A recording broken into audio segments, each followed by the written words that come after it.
Welcome back to the uSports Report, guys. It's time for Out of Bounds. First off, we're going to talk about the WNBA. We don't give them enough love. So here's a bracket of how they're doing so far this season. First off, the Minnesota Lynx, Tyler, have started their season undefeated, 11-0 after beating the Indiana Fever 87-63. That is quite a feat. Yeah, the Lynx are actually the very first team in WNBA history to start 11-0, and there you see the Sparks sitting at 10-0. They're right behind them. They could potentially match them there with that 11-0 start, but the Lynx are led by Simone Augustus and Maya Moore. Maya Moore averaging nearly 20 points per game, 19.8 if you want to get technical. She's one of those products from UConn, Gino Auriemma coached athlete, and we see time in and time out, these Gino Auriemma girls, the UConn girls, they come out and they are ball players. They really are. They train, they're not robotic. A lot of people complain that the WNBA is a more robotic version of basketball, but watching some of these girls, especially UConn girls, they play at a really high competitive level, and so they come out and they're very intense on the WNBA basketball court. Yeah, I couldn't agree more. Now, I wouldn't say it's necessarily robotic, but these WNBA players, they clearly don't have the athleticism that the NBA players have. Therefore, they have to use their fundamentals. They have to use their footwork a little bit more. They have to be more refined in their turns and their crossovers, everything else like that, which is great. I mean, we've seen Draymond Green actually come out and say here recently that he watches WNBA film to get his mechanics down and his footwork and stuff. So, yeah, maybe a little bit more slow-paced, but these girls definitely know how to play ball. They really do. And you know, when I lived in South Carolina, the college basketball team there had the men and women practicing together to kind of get the girls out of that super structured format. They wanted them to play a little more free and a little looser. And with Draymond complimenting the WNBA like that, that's impressive. It's big. I mean, it's not, you know, some no-name player in the NBA saying that, oh, I watch WNBA. This is Draymond Green. Yeah. You know, this guy has been dominating the storylines for the past few months as far as the NBA landscape goes. So for a big-time player to come out like that and openly admit, not that it's necessarily anything shameful, but it's something, you know, a little unorthodox. I don't think I've ever heard any NBA player say they watch WNBA film to fine-tune their fundamentals, and I think that's genius. It really is. It gives him maybe an edge up on some other athletes, especially guys that he's competing with for that star power.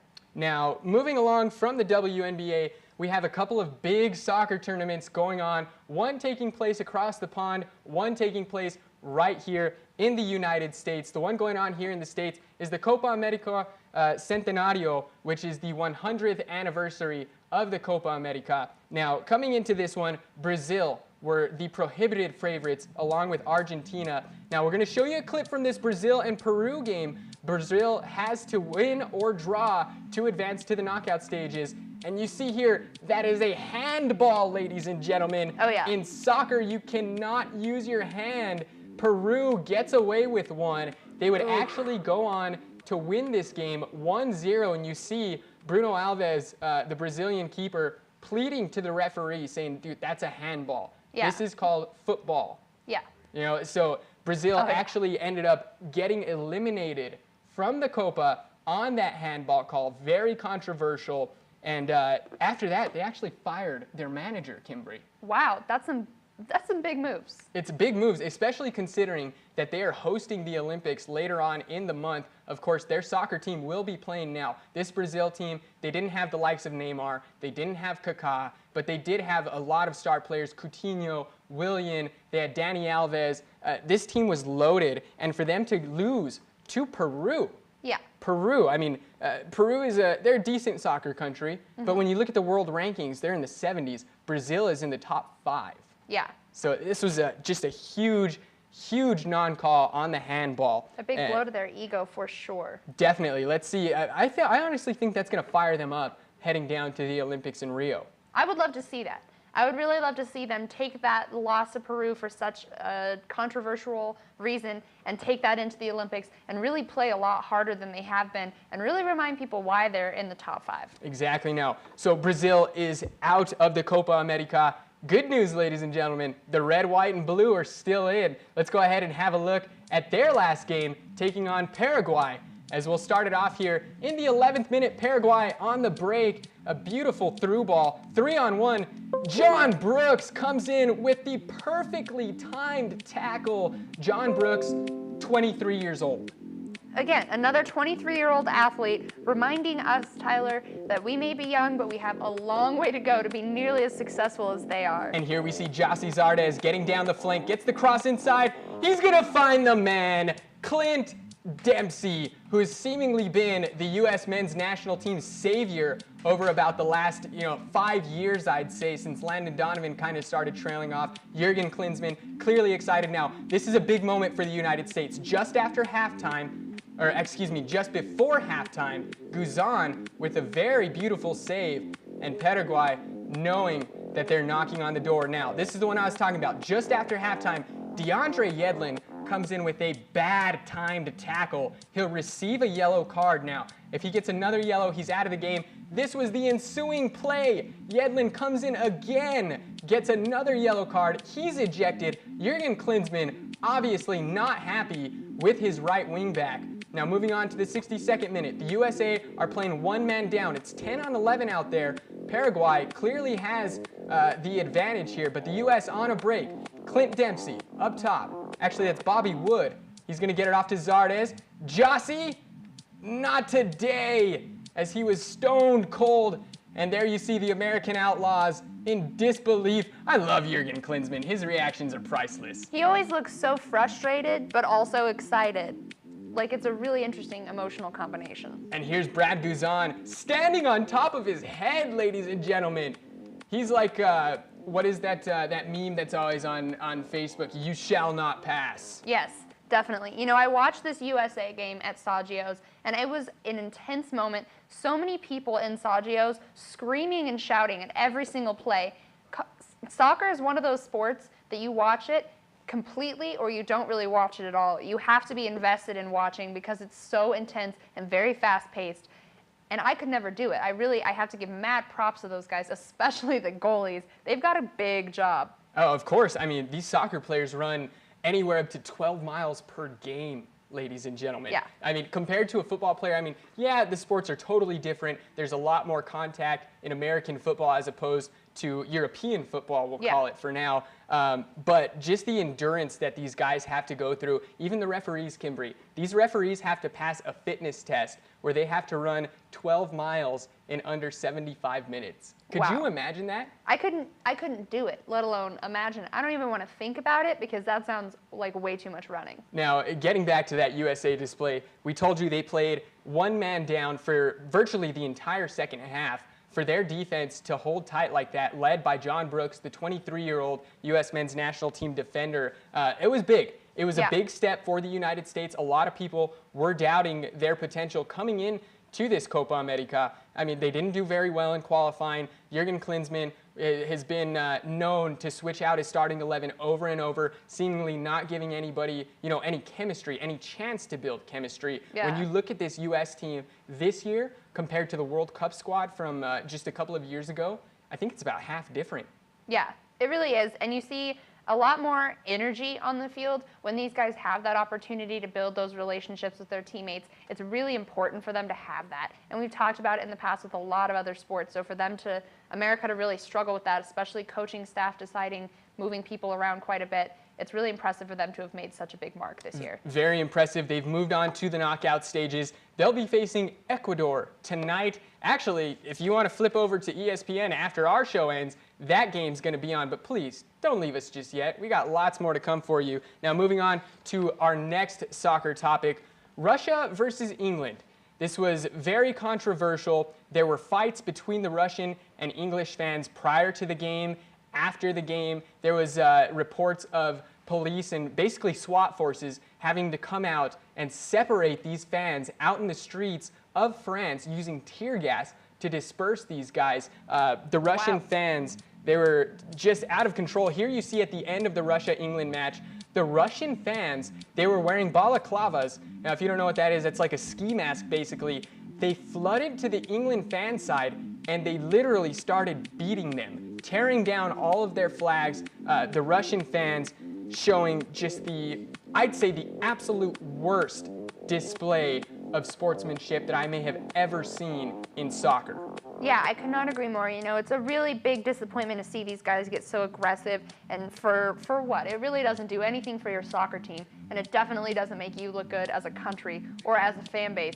It's really nothing that you should be doing at all. Yeah, and you were just seeing the interviews that they were conducting with the English fans. Even kids were involved in these, ladies and gentlemen. Now, the FIFA handed down a suspended disqualification to the Russian team, meaning if their fans act up one more time, the team will be disqualified from the tournament. See, and again, another thing, it doesn't do anything for your team, and that team wasn't involved in those brawls, but they're going to be the ones that suffer because of it. Very unfortunate, very unfortunate. Now, transitioning from football over to football, Brandon Marshall has signed a 4-year, $32 million extension, and that guarantees $20 million for him. Now, we're not talking about the receiver, Brandon Marshall. We're talking about the linebacker, Brandon Marshall, that plays for the Broncos. Now, that's a lot of money, Kimberly. You know, he told reporters, I will earn every penny, and of this contract, $20 million guaranteed. That's a lot of pennies.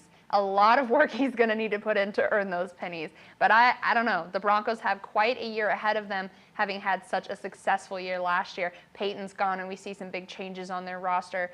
So Brandon's going to be someone that they definitely look to for support. And I think this was a great move by the front office, John Elway specifically, who is the general manager of the Denver Broncos. They lost some key pieces to that defense in free agency this year. Malik Jackson, one of them. They still have Von Miller, who's sort of holding out over contract negotiations. Yeah. He is their best player, ladies and gentlemen. They need Von Miller to sign that contract. They still have DeMarcus Ware. They still have Aqib Talib, who we just covered last week. Suffered a gunshot wound. We're not entirely sure how he suffered that wound, but this was a big signing for the Broncos. We saw their defense carry them last year when Peyton Manning wasn't doing anything. Brock Osweiler stepped in, viable backup quarterback, but he was exactly that. He was a backup. How do you think the Broncos will fare this season? You know, we watch as Osweiler goes to the Texans this fall. Peyton's officially retired. Like you said, a number of their defensive players are no longer on their roster or are holding out for contracts.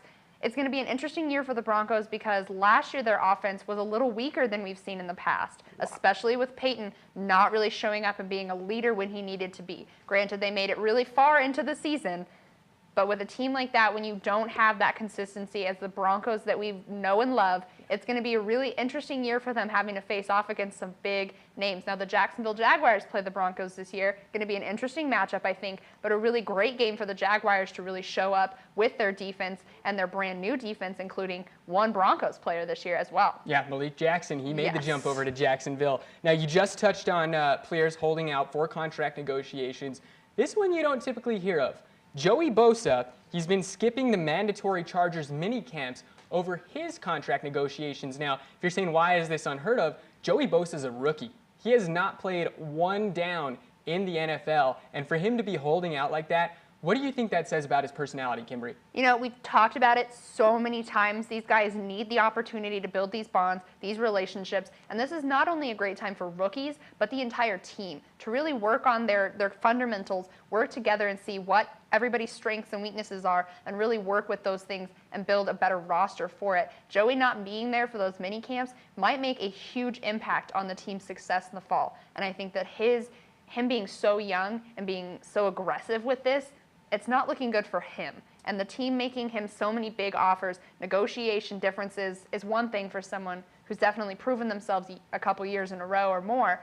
But Joey, like you said, a brand new rookie, just barely got drafted less than a month or two ago.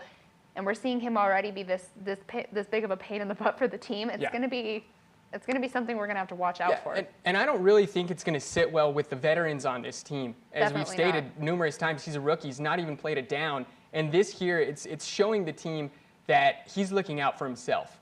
To me, it says that he's selfish. It really does. You know, I want my money, and I don't want this much money. I want this much money. So I think there could potentially be a little rift in the locker room whenever he does get in there. What do you think? You know, I definitely agree. Their general manager said that they're disappointed that he's not at these mini camps. It is a mandatory mini camp, like you mentioned. And for him to not be there, these veterans on the team are looking at him and definitely thinking he's very selfish. We've talked about the number of selfish athletes in the industry of every single different sport. When you become a selfish athlete and you haven't done enough to prove it, those veterans who have worked really hard to earn their names and put those names on the back of those jerseys and sign those checks every week, they're going to be really disappointed. Now, just one more footnote to get here for you. Totally something that would happen to the Cowboys. Dallas Cowboys running back Darren McFadden broke his elbow, ladies and gentlemen, trying to save his new iPhone from hitting the ground. Hashtag first world problems. That's all we have for you right now. We'll be right back with more of the uSports Report.